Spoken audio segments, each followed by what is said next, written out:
Hoy en su noticiero local, una niña sufre de una herida después de que una bala perdida le rozara su cabeza. Y además, un activista agrícola se autodeporta a México tras ser detenido por ICE en Washington. Y humo y sol en el pronóstico, ¿cómo afecta la calidad de aire? Les diré en solo minutos. Su noticiero en español comienza ahora.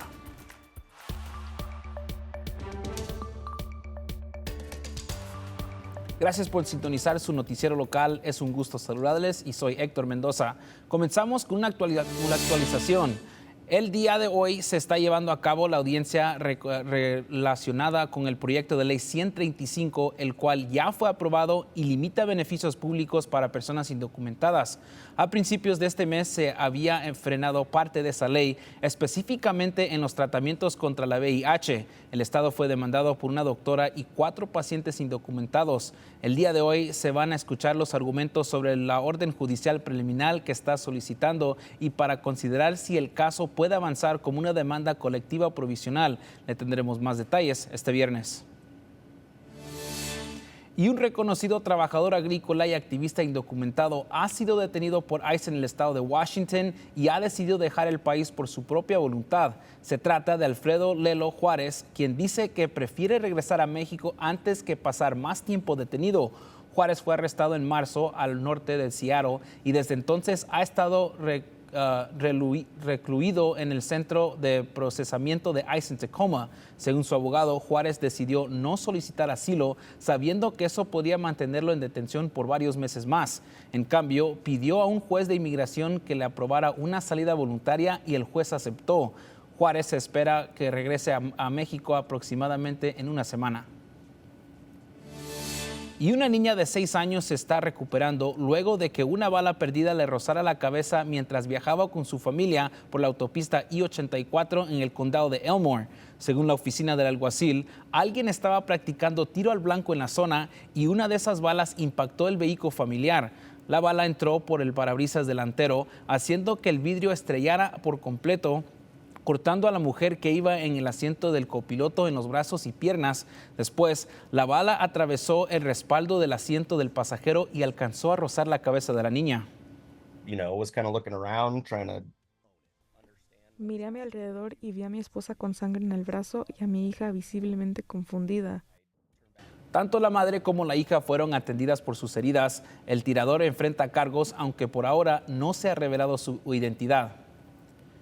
Y un hombre enfrenta varios cargos luego de provocar una persecución policial en Kuna.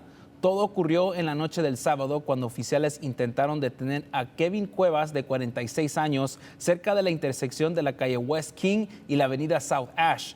Según las autoridades, Cuevas no se detuvo y fue entonces cuando los agentes usaron tiras al este de la calle King.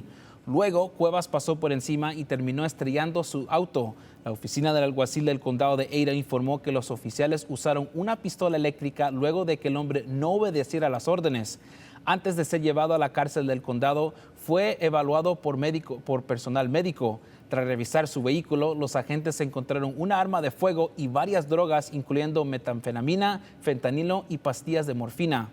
Entre los cargos que enfrenta están huir y eludir a la policía, además de posesión de sustancias controladas y ambos consideradas delitos graves. Y en otros temas, si usted maneja por la autopista 55 cerca de Marsing, ponga atención. El Departamento de Transporte de Idaho va a aplicar por una capa de sellado en parte de la carretera, lo que significa que solo un carril estará abierto mientras los equipos trabajan. Esto se lleva a cabo de 7 de la mañana a 7 de la noche todos los días y van desde la calle Hoskins en Caldwell hasta la intersección con la autopista 95. Durante el día habrá personal dirigiendo el tráfico y el límite de velocidad se reducirá a 35 millas por hora. Fuera del horario de trabajo, todos los carriles estarán abiertos y el proyecto se espera que termine a mediados de agosto. Canal 7, Noticias de Idaho. Es hora de su primera alerta meteorológica. Y algo que hemos visto que nuestra área está aclarada de las nubes, También hemos visto condiciones secas, pero otra cosa también que estamos viendo es que vamos a ver que con los vientos van a entrar humo de lugares del sur centro de Oregon y es algo que vamos a empezar a ver un ambiente con más humo, así como estamos viendo aquí de esta cámara, viendo a las montañas de Bogus Basin, al Valle de Tesoro, donde se ve un poco brumoso así las condiciones. Y es algo que vamos a ver no solo aquí en los valles, sino que también en lugares, en las montañas, aquí viendo en Sun Valley y las montañas también por el amanecer, vimos que las condiciones normalmente se ven los cielos azules, pero estamos viendo ese humo que empieza a incrementarse cada día más y eso va a continuar por las tardes y también por las mañanas durante el miércoles y también para el jueves. Aquí estamos viendo nosotros este modelo a futuro donde vemos donde está azul y esos colores más oscuros es donde estamos viendo un poco más de ese humo empezando a llegar de otros lugares. Tenemos incendios en lugares de las montañas centrales y también en lugares en el suroeste de Oregon que también están impactando estos lugares aquí en el Valle de Mágico y en el Valle de Tesoro también por igual en las montañas y es algo que va a seguir en nuestro ambiente mientras lleguemos a finales de esta semana. Es posible que afecte las condiciones de la calidad de aire, pero por ahora y en los próximos días estamos viendo que las condiciones se ven buenas, pero tal vez pueda bajar a una condición que se considera moderado, que puede impactar a lugares que son sensibles a los partículas del aire y es algo que también estamos poniendo mucha atención. Lo otro es que vamos a ver las temperaturas bajar para el miércoles y volver a subir ya que lleguemos a finales de esta semana. También vamos a ver lo mismo con las temperaturas bajas por la mañana y por la tarde, donde se verán casi a 70 grados ya que lleguemos hacia el viernes y también es posible que empiece a bajar a los bajos 60 ya que lleguemos al principio de la semana que viene. Y aquí viendo el pronóstico extendido, vamos a ver que esas condiciones empiezan a seguir con las temperaturas en los 90s. Vamos a ver que empieza a subir poquito y llegan a casi 100 grados ya que lleguemos hacia el jueves. Y ya para el viernes empezamos a ver que las condiciones empiezan a bajarse y regresan a los bajos 90s para el domingo y para el lunes. Y ahora pasamos a la cobertura de incendios forestales. Varios incendios están activos en nuestra región, incluyendo 2 en el Bosque Nacional de Payette. Se trata del incendio Rush y el incendio Big Bear, ambos localizados al noroeste de McCall. El incendio Rush comenzó el pasado jueves tras la caída de un rayo, media milla al sur de la pista de aterrizaje Soldier Bar. Por el momento ha consumido más de 500 acres. Mientras tanto, el incendio Big Bear ha quemado más de 1,000 acres justo al este del mirador Arctic Point. Este incendio también se originó por un rayo el miércoles pasado y continúa ardiendo en pendientes empinados y zonas de bosque denso. Mientras tanto, el incendio conocido como Coyote en el este de Oregon ya está controlado en un 80% y ha quemado más de 800 acres. Este fuego comenzó ayer poco después de las 11 de la mañana a unas 19 millas al sur de Jordan Valley. Las llamas se han estado extendiendo principalmente en terrenos federales administrados por el gobierno. Por el momento no se sabe si hay cosas o estructuras en riesgo ni lo que provocó el incendio.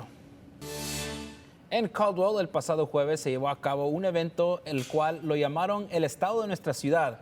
Nuestra reportera Gabriela López estuvo presente e incluso entrevistó al alcalde de la ciudad. Gabriela, ¿qué nos puedes contar? Así es, Héctor.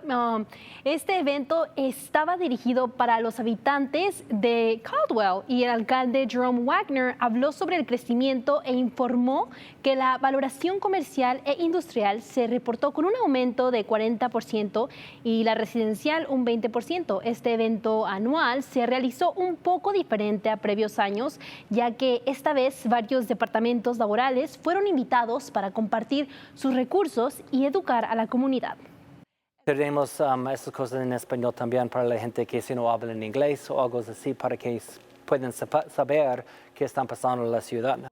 Como el Departamento de Agua, que se dedicó a educar a la comunidad sobre la función del agua y el proceso mediante el cual llega a sus hogares. Incluso el personal de recreaciones y parques de Caldwell se tomó el tiempo para hablar sobre la importancia de cuidar los parques. El alcalde recalcó que esto es muy importante para que la comunidad pueda entender lo que está pasando en la ciudad y también dijo que en el futuro espera ver a más latinos involucrados en este tipo de eventos. Agregó que su meta en Caldwell es hacer de un lugar de bienvenida para todos. Gracias, Gabriela. El Distrito Escolar de West Ada ya tiene una nueva política sobre carteles y mensajes en las aulas. Este ocurrió luego de que saliera a la luz que líderes del distrito le pidieran a una maestra de secundaria quitar un cartel inclusivo. Una nueva política fue aprobada anoche con una votación de 3-1 y se alinea con la ley estatal que prohíbe mensajes políticos, religiosos o ideológicos dentro de las escuelas. La decisión llega justo después de que el fiscal general de Idaho, Raúl Labrador, reiterara su postura. El cartel de la maestra del sexto grado, Sarah Inama, que dice "aquí todos son bienvenidos", viola la ley estatal. Voy a votar en contra, porque creo que esta política aún se queda corta y no afirma claramente nuestro apoyo a los diversos orígenes. Creo firmemente en seguir la ley estatal, así que para mí esta es una decisión fácil, votar a favor. El distrito también creó un comité especial para revisar cualquier cartel o letrero que reciba una queja formal. Por ahora, todo indica en el cartel "aquí todos son bienvenidos" no podrá ser colocada en las aulas del distrito de West Ada. Mientras tanto, el distrito escolar de Boise dice que el jueves que se permitirá que los maestros tengan ese mismo cartel en sus salones, dos posturas muy distintas en dos distritos escolares vecinos.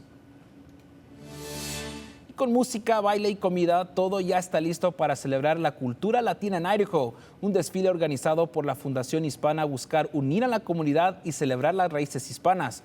Nuestra reportera Leslie Macías tiene más información sobre esto. Leslie, ¿qué nos puedes contar? En buena hora, Héctor, por primera vez un desfile para el Mes Nacional de la Herencia Hispana llega a nuestro estado y parece que hay varios grupos con ganas de participar. Todo empezó con un propósito. Huellas del Tiempo fue un nombre que mi equipo escogió por los pasos que tiene, los pasos de diferentes generaciones también, todo lo que ha hecho nuestra comunidad llegar hasta donde estamos. Inspirado en las huellas que dejan las generaciones a lo largo del tiempo, Huellas del Tiempo es más que un nombre. Es un homenaje a la historia, al esfuerzo y a la unidad de la comunidad latina en Idaho. El desfile va a ser una manera perfecta de traer a todas las diferentes generaciones, ¿verdad? Porque es algo que cualquier persona de cualquier edad puede participar, o sea, en el desfile o viendo el desfile. El evento, organizado es en colaboración con socios comunitarios, contará con presentaciones tradicionales, vendedores artesanales y camiones de comida de todo el estado, cada uno representando las vibrantes culturas de América Latina. Un grupo que estará participando es el grupo de ballet folclórico Yared. Se nos hace muy bonito, nos gusta mucho, como digo, nos encanta presentar y enseñar nuestra cultura, no solo a los mexicanos, pero también a los americanos o de otra gente que son de otros países. Marifer Ávila y su grupo Ballet Folclórico Yared hace el esfuerzo de representar su cultura y de conectar con el público a través de sus bailes y vestuarios, representando estados como Jalisco, Sinaloa y Nayarit. Mari Ramos agrega con alegría una meta que tiene con este evento. Tenemos la meta de tener este evento cada año.